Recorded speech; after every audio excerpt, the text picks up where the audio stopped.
On the basis of the graph, ये graph के according आपको बताना होता है कि किसका रेसिस्टेंस ज्यादा है, किसका रेसिस्टेंस कम है, कौन सा सीरीज कॉम्बिनेशन है, कौन सा पैरेलल। बार बार इसमें क्वेश्चन आते हैं पेपर में, आप क्वेश्चन में बताना है आपको।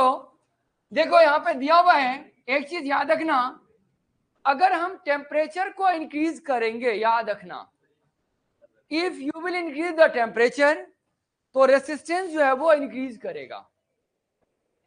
डायरेक्टली का रिलेशन है, टेम्परेचर बढ़ाने से रेसिस्टेंस बढ़ता है।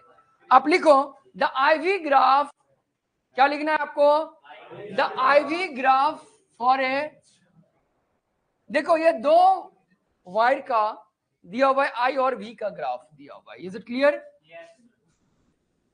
अभी जो अभी बता रहे हैं हम, this is the I and V graph, this is not the V and I, the IV graph for two metallic resistor. अगर आपको वायर भी दिया है तो कोई दिक्कत नहीं है, एक ही बात है।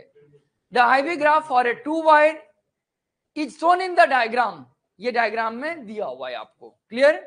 और कह रहा है क्वेश्चन में, देखो ये दिया हुआ है T1 और ये दिया हुआ है आपका T2, T1 और T2 टेम्परेचर शो कर रहा है, ठीक है?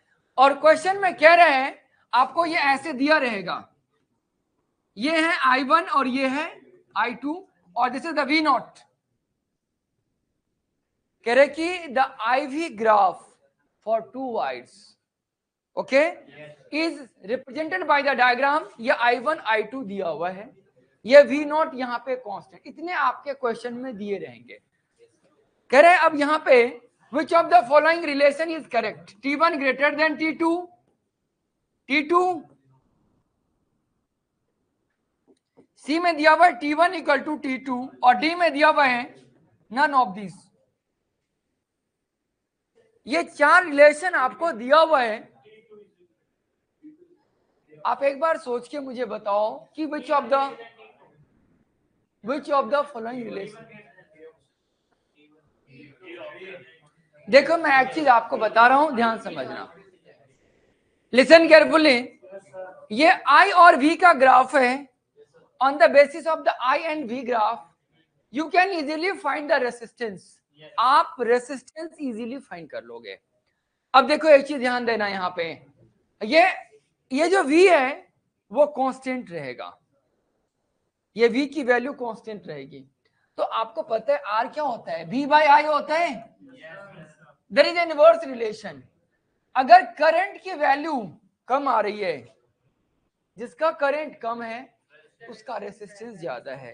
तो that means according to this graph R1 is greater than R2। That means अब देखो T1 इज, क्लियर है चीजें या ऐसे में?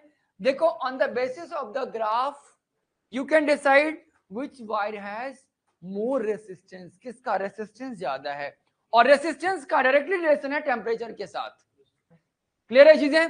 तो दैट मींस जिसका करंट कम है, I की वैल्यू कम है, तो इसका मतलब रेसिस्टेंस ज्यादा है। R1 is greater than R2, that means T1 is greater then T2। This is the correct answer. और ये भी कह सकते हैं आपको यहाँ पे कि किसका टेम्परेचर, ये कौन सा, which has the low temperature, मतलब लेस टेम्परेचर, ठीक है? तो लेस टेम्परेचर किसका होगा, which has the less temperature, जिसका रेसिस्टेंस कम होगा, तो that means T2 has the low temperature। Clear है चीजें?